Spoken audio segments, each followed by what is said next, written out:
Greetings, friends! Wanderski here, and this is the weekly Russian Ukrainian War update for the week of September 30th through October 6th of 2024. And this week we have a big update in the South Donetsk direction, so let's discuss it. And this week, as we mentioned last week, the fall of Vuhledar. That is the big headline for this week. Vuhledar, the frontline fortress citadel that has been on the front line for 2 years now, has finally fallen to the Russians. And again, this was a culmination of the whole Russian South Donetsk push that's been going on for this year. It started in Novomikhailivka, then the Russians pushed towards Konstantinovka, and then with that, the Russians were able to push through the fields and reach the highway, and then they were able to storm Vodana and this mine. And then in the last 2 weeks, they were able to storm Prestichevska, and then they were able to start they were starting to envelop Vuhledar from the west here, from Prestichevska after they crossed the river here, and they were able to start I can't speak today, covering it from the right. So, and because there was this giant, encirclement, basically there was only, one way out, and this was continuously under fire control. So the Ukrainians that were in the center of Vuhledar had little, they were forced to leave because, the Russians, they entered Vuhledar in the east here.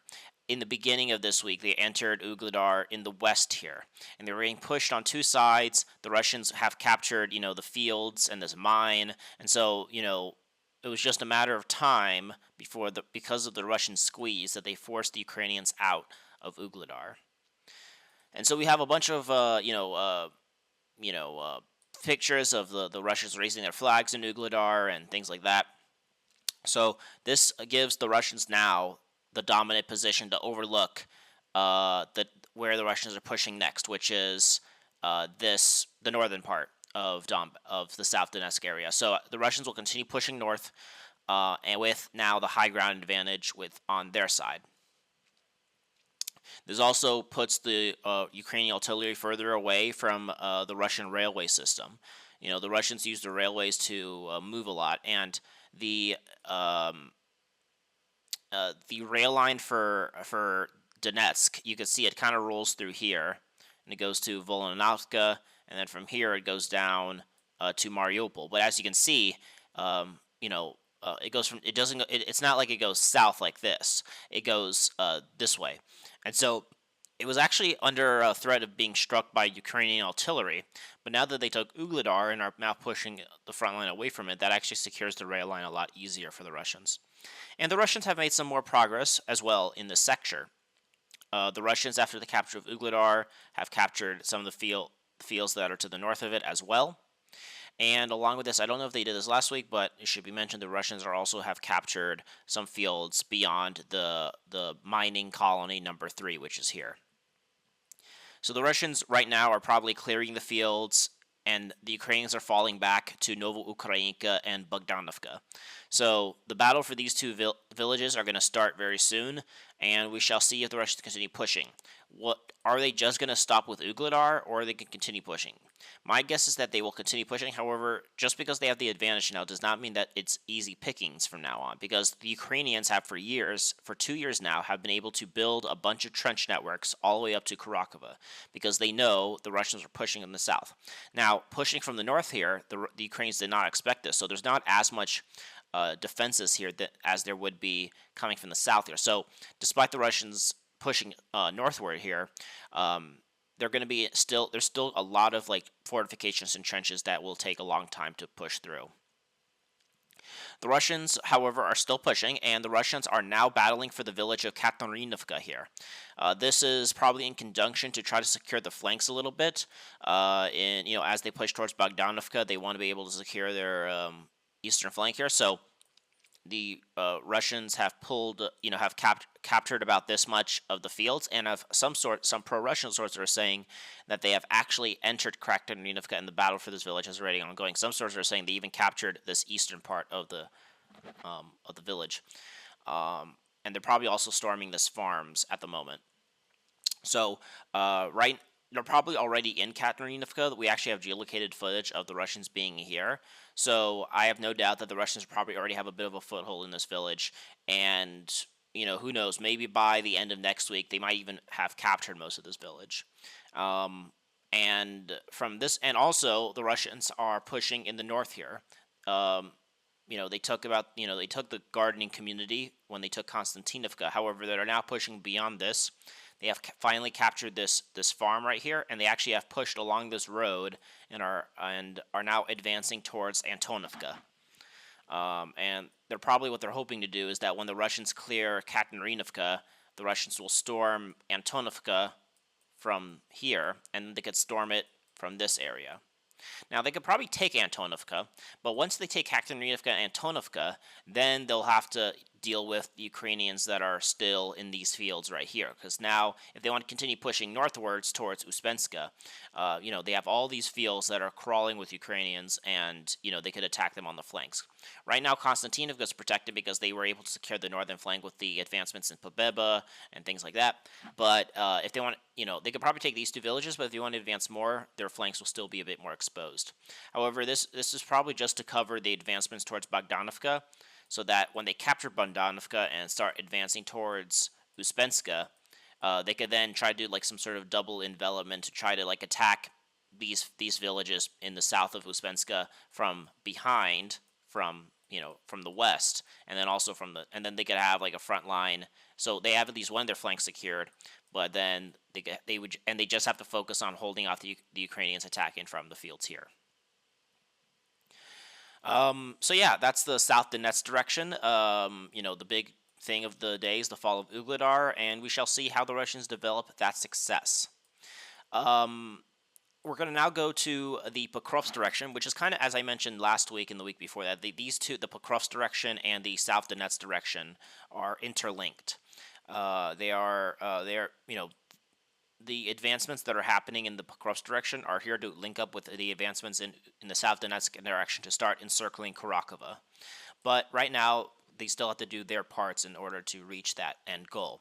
And this week, one of the biggest is the forming pocket, which is one of the main Russian goals of the moment, is to clear the Hirnyk-Kharkivka pocket, this pocket right here. Now, the Ukrainians are slowly falling back. They just lost more of the Nevesky pocket, So the Ukrainians that are in the fields here are slowly falling back to Hirnyk, to Kharkivka, and by themselves, this is a very strong defensive place. They have they have some high-rise building areas here. They have they have terracons and these mining districts, a factory.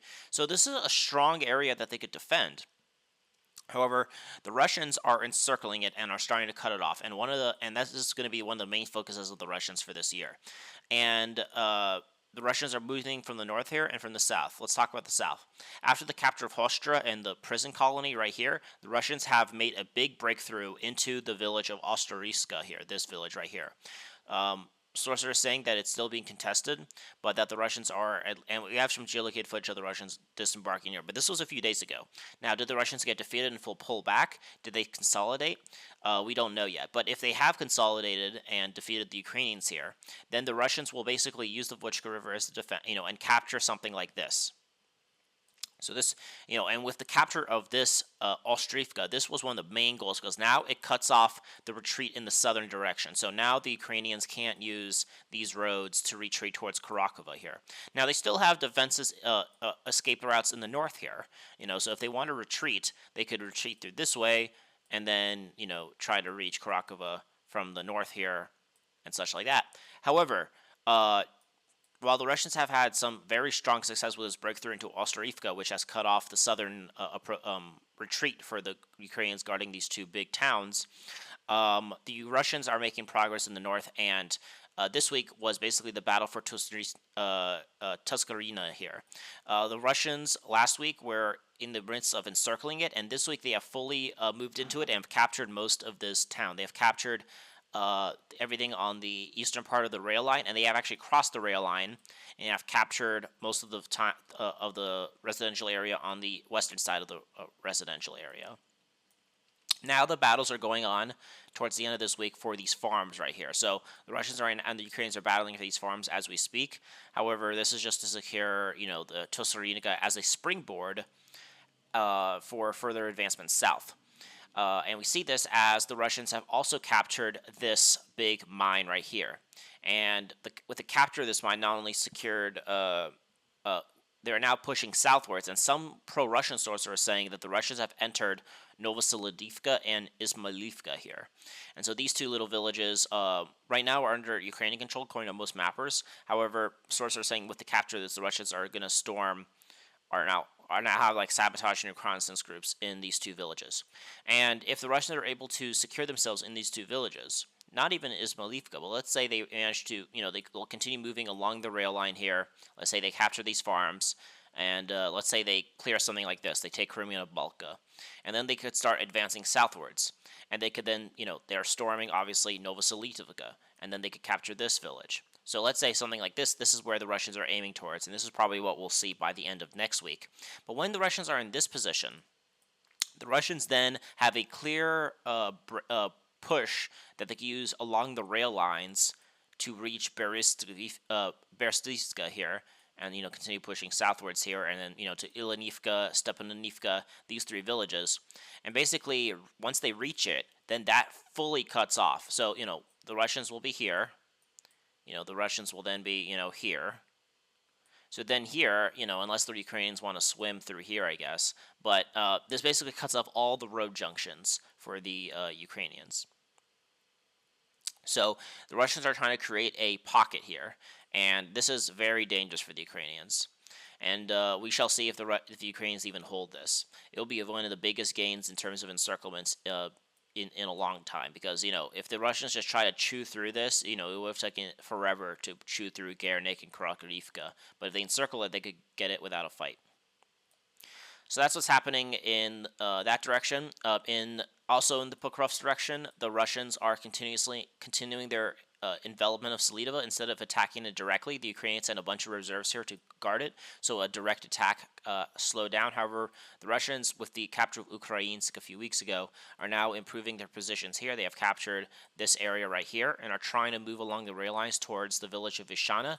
And basically, the main goal here is to cut what they call the Pokrovsk-Selydove highway, which is this highway right here, and also this road right here.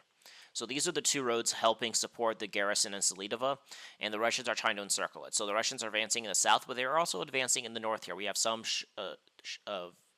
footage of the Russians being able to push and actually capture this kind of these fields right here. So it looks like the Russians are advancing along the highway and using the Terrakon as a natural high point to focus try to capture this intersection right here.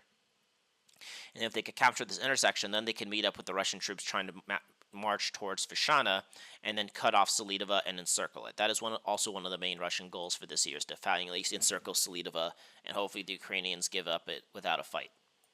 So that is the goal. So far, small gains, but again, the more even with these small gains, they accumulate over time, and they put even additional stressors to the Ukrainians defending Selydove. In the kind of main Pokrovsk direction itself, there's been some changes. The Russians have been shown that they are on the outskirts of the village of Lishivka. They were getting bombed right here, so they have some positions in these fields near Suchka Yar and in Lishivka themselves. So there's some trying to expand the buffer zone from Nova Igorivka. Here, the Russians are also made some small progress in Mykolaievka, took this area right here. And basically, they're trying to improve their positions between Gorlivka and Novy Igorivka, just so they could have a good position to springboard towards the southern part of Minigrad, which will probably be a focus when they start storming Pokrovsk and Minigrad. So yeah, small changes in the Pokrovsk direction. Well, a lot of big gains actually, but they're advancing everywhere here, and small gains, but they are all they all could lead to big things. The encirclement of Hirnyk and Karivka, the encirclement of Selydove, improving their positions to start storming the southern part of Minigrad. These are things that will play out for the rest of this year, but they will probably be achieved by the end of this year. That's the Pokrovsk direction. Before we continue moving north, there's been no real changes in the Kherson direction, and in the Zaporozhye direction, they say there's been just some small changes. They moved a little bit around the road here. So it looks like they're kind of regrouping in the Zaporozhye direction, but nothing much happened there as well. Alrighty, let's go to the Tourette's direction. In the Tourette's direction, the Russians are also making small progress, and the Russians have completely captured the village of Nevelopivka here. This was confirmed, and this is the village on the top of New York, and basically they are now pushing the front line away from New York, and some sources are saying that they have also captured the village of Ludonivka here, and the Ukrainians have retreated back to the villages of Shedorivka and Petrivka here. And so, the Russians are using, obviously, the rail line to advance. And what they're trying to do is encircle one of the main defenses of the Ukrainians, and which is in Touretsk, which is this giant mining complex right here. The Russians are storming, the citadel right here, trying to get it from the north. And then if the Russians could storm Shedorivka and Petrivka, they could then encircle it from the south here, or from the west. And so if this main mining factory gets captured, then the fall of Selydove is secure. This is the last basically bastion of defense that the Ukrainians could hold in Selydove. They could probably hold on to these residential areas for a few extra weeks, but if they could probably hold, but this is the main defense of the Ukrainians, and this falls, then it's game, set, match for the Ukrainians, at least in Touretsk. So along with this, the Russians are making some progress in the north here. Again, the main focus here has been to try to encircle this this mining area, and we actually have some progress here. The Russians this week have captured these residential areas in this kind of center citadel. This is what one of the other main defenses of the Ukrainians. However, the Russians somehow were able to break through into here very easily, and now we don't know the exact. We know that the Russians are have at least captured half of it, but some sources are saying that the Russians are now pushing the Ukrainians out from the more northern part of the citadel. So we shall see if the Russians continue pushing here, which I think is what they're going to do. They're going to try to capture this entire area, and then from here, try to move from here and encircle this mining thing from the north here. So the Russians are basically going to be focusing on the southern part of Touretsk here, because then if the southern part, this mining district falls, if the center citadel falls, then there's nothing really else that the Ukrainians can use to take, to hold on to Touretsk. Doesn't mean they're going to fall back from the rest of Touretsk, but it just means that Touretsk is its fate's already sealed. And basically, to take Touretsk is probably another goal of the Russians for this year, which could also help in Chasiv Yar. Now, nothing actually happened in Chasiv Yar this week. It actually was a pretty quiet front. So we're actually going to move to the Seversk direction.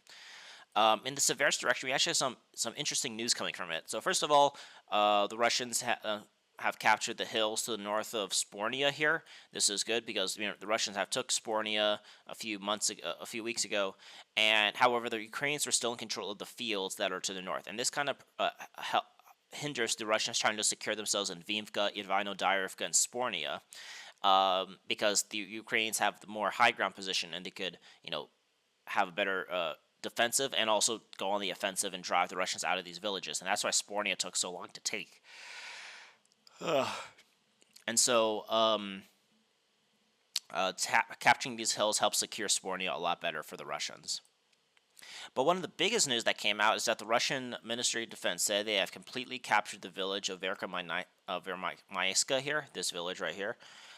This was a very big news. Honestly, to me, I don't believe it. Usually, the Russian MOD is actually pretty reliable in terms of when they announce the capture of settlements. When it comes to announcing casualty numbers and all that, they're pretty ass. But in terms of talking about what villages they capture, they're actually pretty conservative. They're not very boastful about it.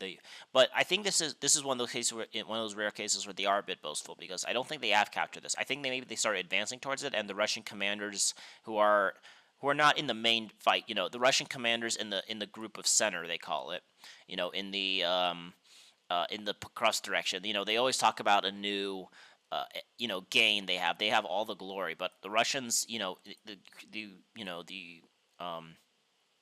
the Russian commanders that are in other less active areas, they don't have any glory. And I think after they noticed that, the fall of Ukraine, it's the fall of Vuhledar. They wanted to get something on the action. They're like, oh, we took Verkhomenovsk. I think they lied. I think the Russian general who reported this to the Russian MOD lied. However, I do think they're probably trying to push towards here. You know, some maps are saying they captured at least the outskirts of it, which is probably possible. But they cannot take Verkhomenovsk without taking the vast trench network, which rests right here. This is again on a hill and is a very big fortified area. So they need to take this fortification before they can continue advancing in Verkhomenovsk and take it. Where there's actually been a lot of a lot more action than usual is in the Kupiansk-Liman direction. And first, let's talk about Liman.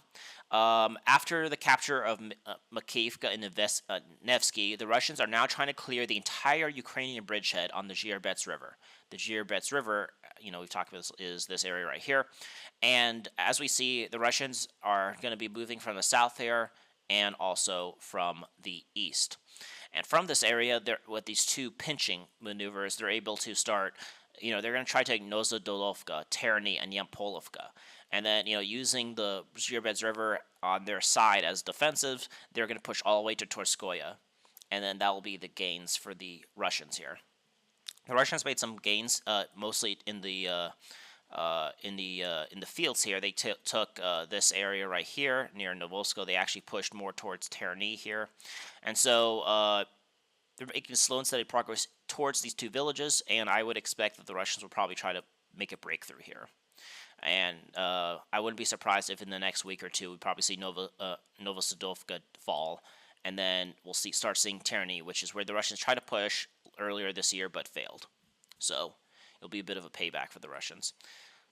Also, the Russians, they say, have expanded their positions in Makivka. Again, since Makivka is on a river, it's on the lowland, so they're trying to expand the bridgehead here, and they captured a hill that's on the other side here. So they captured this area right here. So this gives them a better buffer zone to help defend their gains in Makivka here. They also are expanding their zone of control in this area in Andriivka. So we talked about how they took Shtymaktovka, Mezhydozhovka, and Andriivka. However, some sources are saying the Russian MOD has said they have captured this village right here. Maybe that's possible, but we have not got any confirmation of that. But we shall see. But so it looks like now the Russians are trying to start pushing out from these three villages towards Lazova and these fields here. And the reason why for that is because of the big Russian gains that are happening in Peshana. And this week, the Russians have entered the villages of Klosanivka here, Kotolivka, and Gluzhivka here. Now, these villages are still under mainly Ukrainian control. However, some of the outskirts of it have been taken by the Russians here. And so now the battles for these three villages will begin. We shall see if the Russians make a big dash into it, but we shall see. I think the goal for the Russians is to take these three villages here and then finally cut the Kupiansk direction and the Liman direction into two pieces.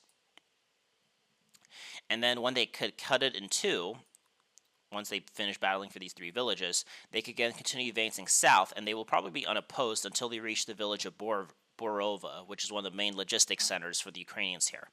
And then from here, and what the Russians are hoping to do is push through here and take Borova with attacks on two sides, and then they could clear out this all these fields, and hopefully take Borova, and then the front line will go something like this. So then they'll have, if you zoom in out, so right now there's just a small, they're just going to cut it in two here, but then they're going to try to expand that and make it cut something like this. So from here, the Ukrainians defending Kupiansk will be split from the Ukrainians defending Liman.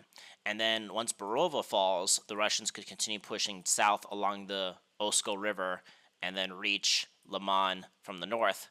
And then they could continue, let's say they reach Lozova and this area right here. They could then, reach up with the units here and then clear out everything in this area.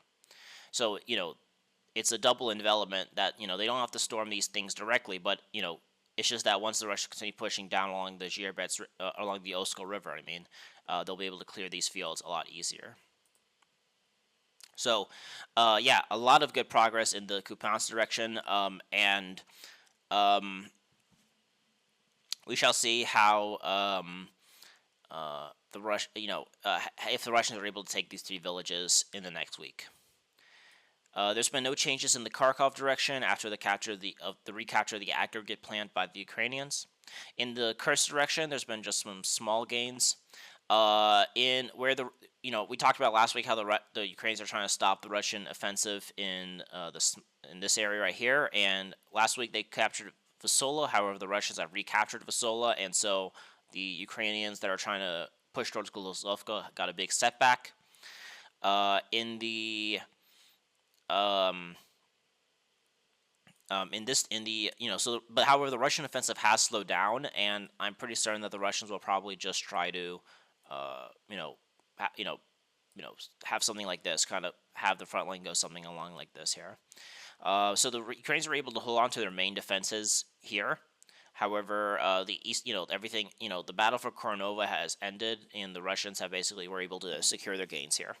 The Russians also are making some more renewed pushes in the more eastern direction here. They retook these 2 little villages right here, Ordronovka, Novosolovka, and Ketnovka here. So these villages, this is probably a bit of a gray zone because this extends so far northwards that, it's like either side could go anywhere. But right now, each side is probably like digging in. The Ukrainians probably have stopped pushing and are trying to just secure their gains in Suchka. And